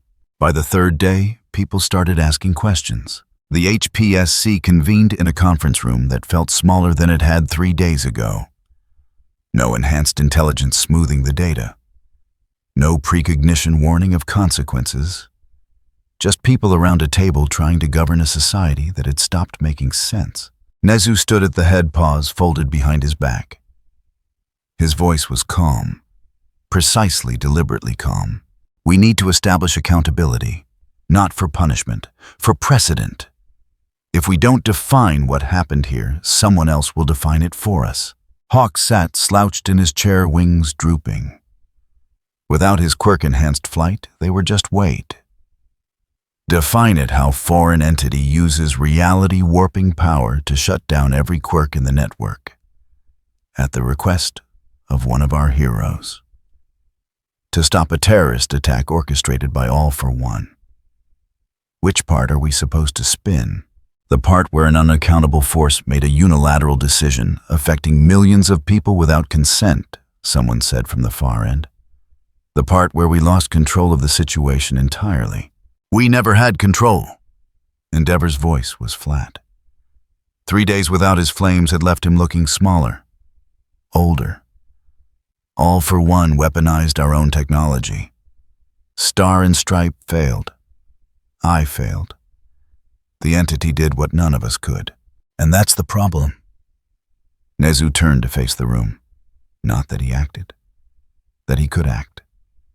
That someone with that level of power exists outside our jurisdiction, outside our understanding, and can alter the fundamental nature of how this society functions. The room went quiet. What are you proposing? Hawks asked. I'm proposing we acknowledge reality. We can't arrest him, can't contain him, can't force compliance. So we have two options: classify him as a natural disaster and evacuate around him, or negotiate terms of coexistence. He's not a natural disaster. He's a person making choices. Is he? Nezu's question hung in the air. We don't know what he is. We only know what he does. And what he does is offer doors to places we can't follow, and sever connections we thought were permanent. That's not a person. That's a category error we're trying to fit into legal frameworks that weren't designed for it. Someone tapped a tablet, pulled up footage. The screens around the room lit with images from the last 72 hours. Deku entering Lux, the 3 civilians he'd been working with. The moment everything stopped, Midoriya authorized the intervention, the analyst said. According to witness statements, he specifically asked for it, told the entity to act. All eyes turned to the empty chair where Deku should have been sitting. Where is he? Someone asked. Lux, Hawk said quietly. He hasn't left since it happened. In Lux, Deku sat across from the transparency woman. She was solid. Had been solid for 3 days straight. The longest stretch without phasing since her quirk had started destabilizing. Her hands were steady on the table.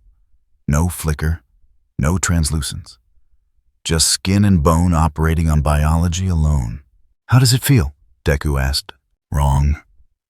She looked at her hands like they belonged to someone else. I've been transparent since I was 4. Part of me my whole life. And now it's just gone. Not gone. I can feel it. Like an itch I can't scratch. But it won't come out. Do you want it to come back? The woman took a long time to answer.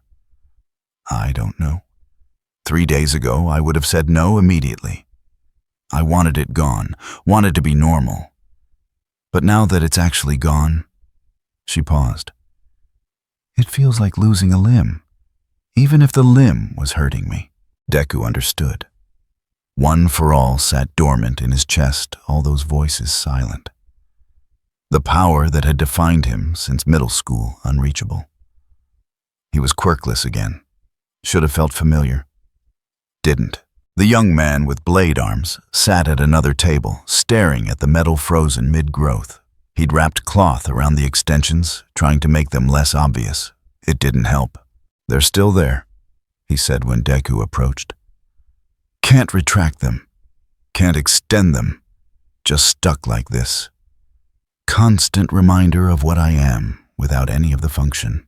We can get them filed down. Medical procedure. Same as before, just without the regrowth risk. For how long? When does it come back? Tomorrow, next week? And then what we do? This all over again. Deku didn't have an answer. He'd asked Lucifer the same question, got the same non-answer when the crisis passes and people are stable. The retired hero was gone. Had left Lux on the second day, walked out into a city that didn't have heroes, in the traditional sense anymore. Deku didn't know if that was hope or resignation. Lucifer stood behind the bar, moving slower than he had before. The translucence at his edges had settled into something permanent. Not fading, just present. A reminder of what it had cost to anchor the severance to reality. He was polishing glasses. Still. Always. The motion was the same, but the ease was gone. Gravity pulled harder on him now. Made him part of this world in ways he hadn't been when he'd first arrived. "They're going to come for you," Deku said. "I know. The Commission, the government. Probably international organizations once they figure out what happened. They'll want accountability. They'll want control." Lucifer set down the glass. "They can't have it. But they'll try anyway. It's what systems do when they encounter things that don't fit. You could leave, close the door, go back to wherever you came from." "I could." Lucifer looked at him. Would that make this better or worse? Deku thought about the 3 civilians still in Lux. About the hundreds who'd crossed through the door before the crisis. About the thousands affected by the severance who hadn't asked for it, hadn't wanted it, but were living with it anyway. "I don't know," he admitted. Outside, the city was learning to function without quirks. Learning what it meant when the thing that made you special or dangerous or valuable or broken suddenly stopped working. Some people adapted, found jobs that didn't require powers, discovered skills they'd never needed when their quirk could solve problems faster, built communities around shared limitation instead of shared ability. Some people didn't adapt. Sat in their homes waiting for it to come back, unable to function in a world where they were just human. And some people got angry. The protest started small. 20 people outside the HPSC building holding signs. "Restore our rights. Quirks aren't optional." Who gave him permission? By the second day, it was 200 people. By the third, the crowd had split into 3 factions. One group demanded quirks be restored immediately, regardless of risk. They'd lived with powers their entire lives. Being quirkless felt like amputation without anesthetic. Another group wanted them to stay off. Had spent years afraid of their own abilities, hurting people accidentally living under constant threat of their quirk betraying them. 3 days of peace was 3 days more than they'd ever had. The third group didn't care about quirks. They cared about who had made the choice. An unlicensed entity with unknown motives acting on the word of one hero. No vote, no referendum, no consent. The signs reflected the split. "Thank you, Deku." "Arrest Deku." Who watches the heroes? News coverage ran 24 hours cycling through the same footage and speculation. Pundits argued. Experts theorized. No one knew anything concrete, so they filled airtime with fear dressed as analysis. One headline captured it: "The day heroes failed without powers." Another, "Foreign entity makes unilateral decision on human rights." A third smaller outlet, 3 days without quirks, accident rate down 60%. In a warehouse in the industrial district, all for one sat in darkness. No regeneration to heal his scars. No strength enhancement to compensate for age. No sensory quirks to map his surroundings. Just a damaged body in an empty room running on spite and strategic patience. He'd spent 2 centuries accumulating power, building systems, creating dependencies. And in 3 days, one decision had stripped all of it away. But not permanently. That was the critical detail everyone kept missing. The entity had severed manifestation, not removed factors. The quirks were still there, dormant, waiting. And when they came back, there would be chaos. People who'd grown used to being powerless, suddenly regaining abilities they'd forgotten how to control. Systems that had adapted to quirkless operation, suddenly dealing with powers returning in unpredictable patterns. All for one could work with chaos. He just had to wait. Let the entity exhaust himself maintaining the severance. Let society fracture over the question of restoration. Let Deku take the blame for every consequence intended or otherwise. Then, when the moment was right, when the severance finally broke and quirks returned, all for one would be ready. In a half-collapsed building on the edge of Musutafu's ruins, Tomura Shigaraki sat alone. No decay. No vestige voices. No script telling him what to feel or who to hate or why destruction mattered. Just silence. He'd spent days in that silence waiting for it to feel like freedom. It didn't. It felt like losing the only language he'd ever known. His hands rested on debris. 5 fingers, full contact. Nothing happened. No disintegration. No dust. The rubble stayed solid under his palms. He should have felt relieved. Should have felt clean. All those years of accidentally destroying everything he touched, gone. He could hold things now. Touch people. Exist without constant threat of murder. Instead, he felt empty. Decay had been more than power. It had been identity, purpose, the physical manifestation of everything. All for one had taught him that the world deserved to crumble, that destruction was honest, that anything worth caring about would eventually turn to dust anyway, so why bother? Without it, those lessons sounded different. Hollow, like words someone else had put in his mouth. Tomura stood, walked through the ruins without gloves for the first time in years. Nothing decayed. Nothing fell apart. The world was solid and indifferent, and didn't care whether he touched it or not. Somewhere in his mind, all for one's voice used to whisper, used to guide, used to tell him what the next move was, what the plan required, what his role demanded. That voice was gone too. Not dead, just distant, muffled by the same severance that had taken decay. For the first time since he was 5 years old, Tomura Shigaraki was alone with his own thoughts. He wasn't sure what those thoughts were supposed to be. Deku found him there 3 hours later. Tomura didn't run, didn't attack, just sat on a concrete slab, hands in his lap, staring at nothing. "You're not here to fight?" Tomura said. Wasn't a question. "No." "Good. I don't have anything to fight with anyway." Deku sat down nearby. Not too close. Close enough to talk without shouting. "How long have you been here?" "Since it happened. Since everything stopped." Tomura looked at his hands. "Funny. I spent my whole life wishing I could touch things without destroying them. Now I can, and all I feel is wrong. It's not permanent." "I know. That's worse.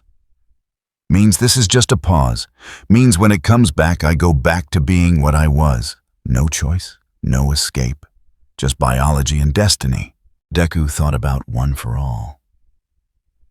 About All Might's legacy sleeping in his chest, unreachable. About how much of himself he'd built around that power, and how little was left when it went quiet. "What do you want?" he asked. Tomura laughed. It sounded broken.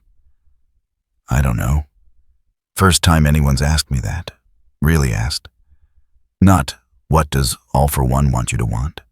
Not, what does your quirk make you do? Just, what do I want?" He looked at Deku. His eyes were different without the constant presence of destruction backing them. Tired, young, human. "I think I want to figure out who I am when I'm not a weapon. But I don't know if there's anything left under that. And I don't know if I get to find out, or if the quirk comes back and I just go back to being decay-made flesh." "You're more than your quirk." "Am I?" "Are you?" Tomura gestured at the city. 3 days without powers, and look what happened. Heroes can't hero. Villains can't villain. Everyone's just people, and people don't know what to do when the thing that made them special stops working. Deku didn't argue. Couldn't, because Tomura was right. The silence stretched. Not comfortable, just present. "There's someone you should meet," Deku said finally. "Someone who's been offering choices to people who didn't think they had any. I don't know if he can help, but he listens. The entity, the one who turned everything off. Lucifer. His name is Lucifer. Tamura considered this. And what would I say to him? Whatever you want. That's kind of the point. Tamura looked at his hands again. At the fingers that used to kill anything they touched, and now just existed, harmless and powerless and uncertain. All right, he said quietly. I'll talk to him. Can't be worse than talking to myself. They walked back to Lux through a city that was still standing, still breathing, still trying to figure out what it was supposed to be when the foundations it had built on stopped holding weight. The sun was setting. The third sunset since Quirks had stopped. The city looked different in that light.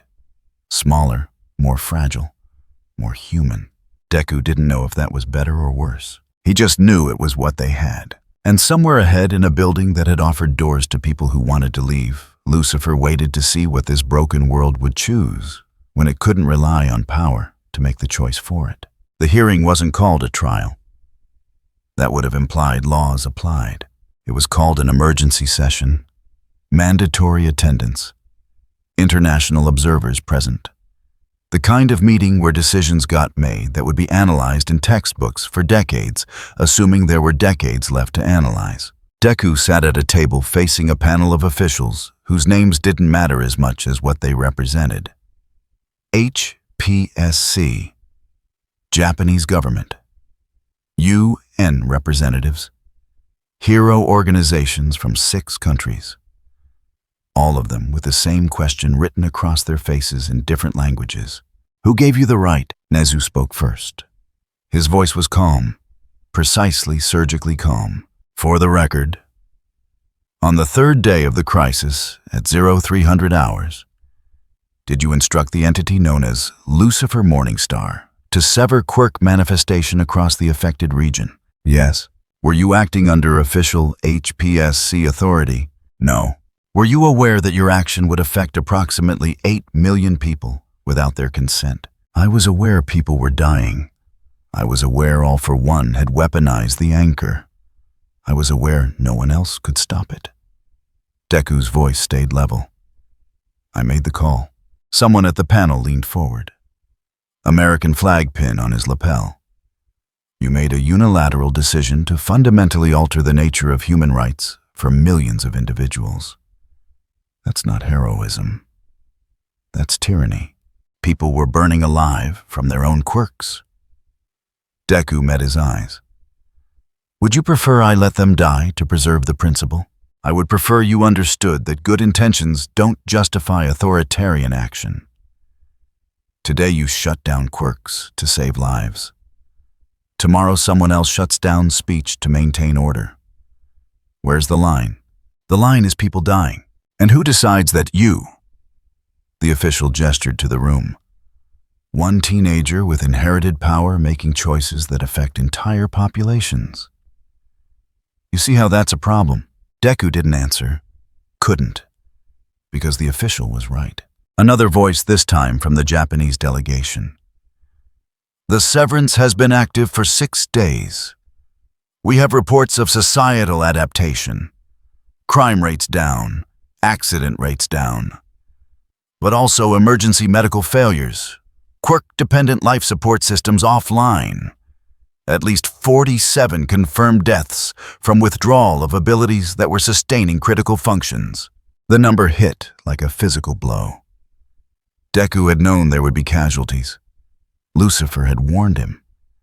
But hearing it quantified given faces and families and official documentation, those deaths, he said quietly, are on me. Acknowledgement of responsibility doesn't absolve it. The official shuffled papers. We need to discuss restoration timeline. When will the entity reverse the severance? I don't know. You don't know, or you won't say. I don't know. That's not my decision. Then whose decision is it? The room went very quiet. The entity's, Deku said. Lucifer's. He's the one maintaining the severance. He's the one who'll decide when it ends. And you're comfortable with that. I'm comfortable in letting an unaccountable foreign power determine when 8 million people regain their fundamental human rights. No, I'm not comfortable with any of this. But I'm also not comfortable with letting All for One turn the city into a weapon. I made the choice I could make at the time. If you want to punish someone for it, punish me. But don't pretend there was a good option I ignored. The hearing continued for 4 hours. Questions became accusations, became philosophical debates, became political positioning. By the end, nothing was resolved except that everyone agreed someone needed to be held accountable, and no one agreed on who. Deku left the building to find protesters on both sides of the entrance. One group held signs, "Restore our quirks." 6 days too long. Justice for the 47. The other group, keep us safe. Quirks kill. Thank you for 6 days of peace. A woman from the first group stepped forward. Her face was tight with anger and grief. My daughter had a healing factor. Kept her heart condition stable for 6 years. When the severance happened, she had 18 hours before her heart gave out. She's alive because the hospital got her to surgery in time. But she shouldn't have needed surgery. She should have had her quirk. Deku stopped. I'm sorry. Sorry doesn't help. You took something from her without asking. You took it from all of us. And now you stand there like you saved the world. I don't think I saved the world. I think I stopped one crisis and created another. But I'd make the same choice again because the alternative was watching people die. Some people died anyway. 47. You know their names. Deku didn't. Should have. Would spend the rest of his life trying to memorize them. No. Then learn them, because you're responsible for every single one. She walked away. Deku stood there surrounded by people who wanted him arrested and people who wanted him celebrated and felt the weight of 47 names he didn't know. In Lux, Lucifer received visitors he hadn't invited. 3 officials. Suits. Credentials that meant authority somewhere. They entered like they owned the space, which was interesting because Lucifer had been very clear about who owned what. We need to discuss terms, the lead official said.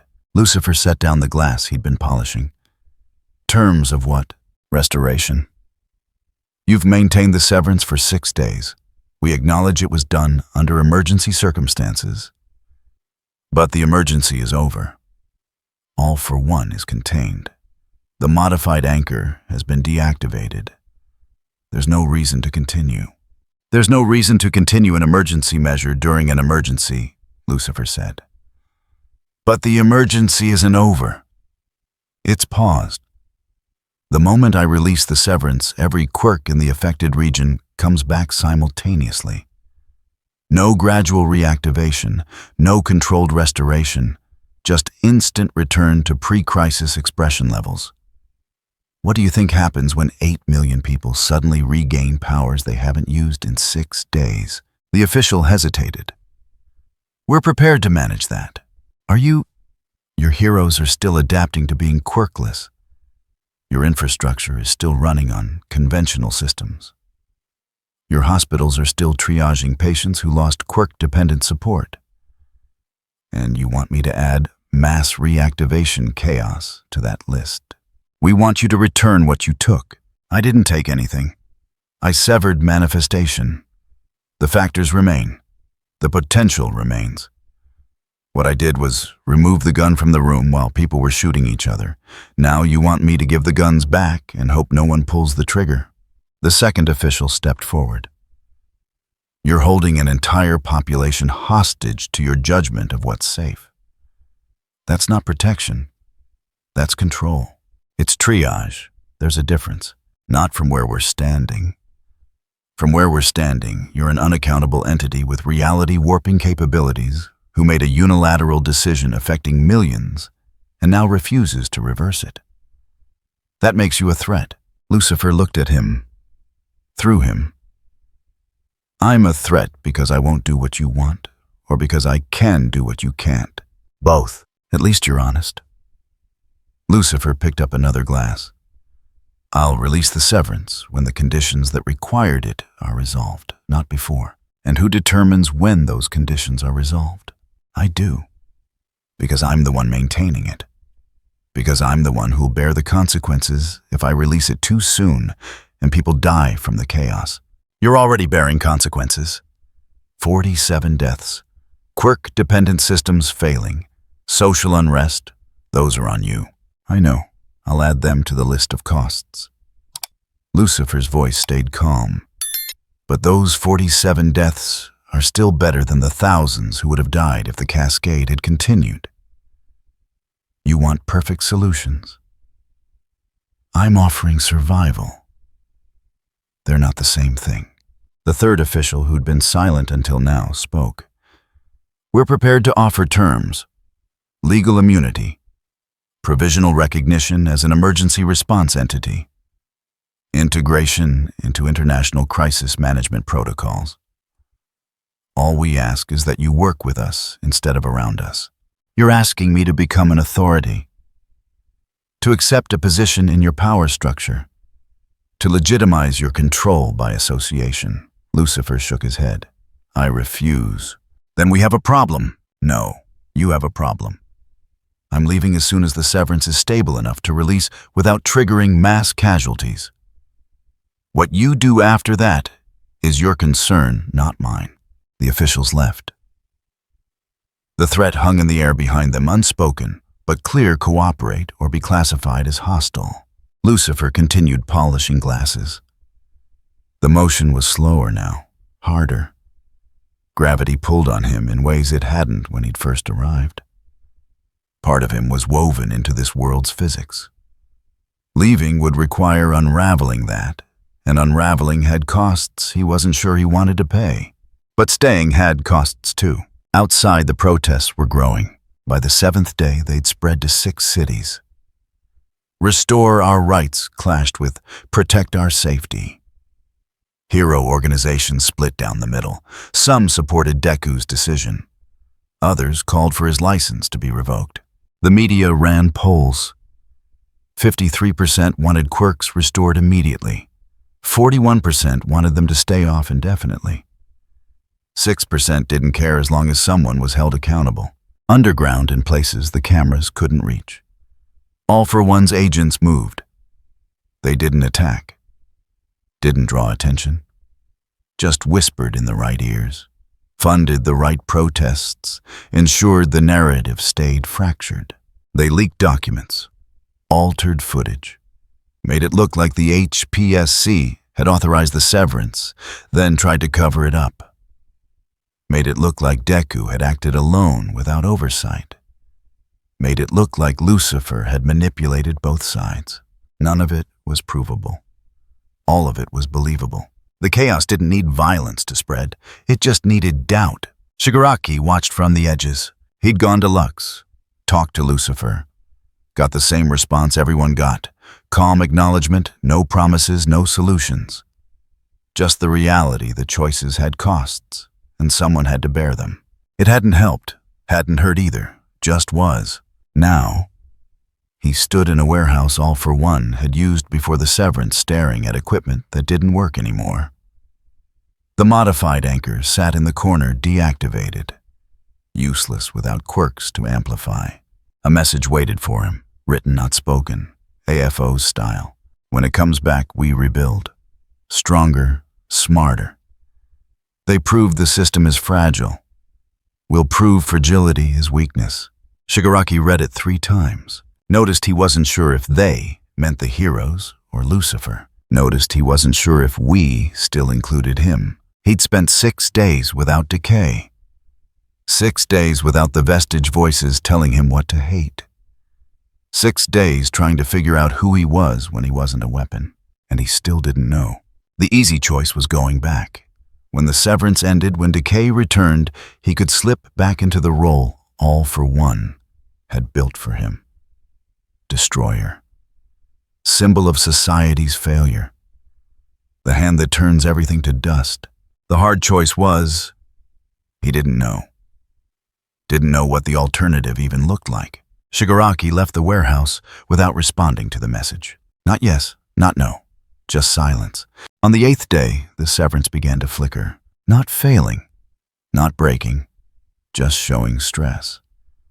Like a muscle that had been flexed too long, starting to cramp.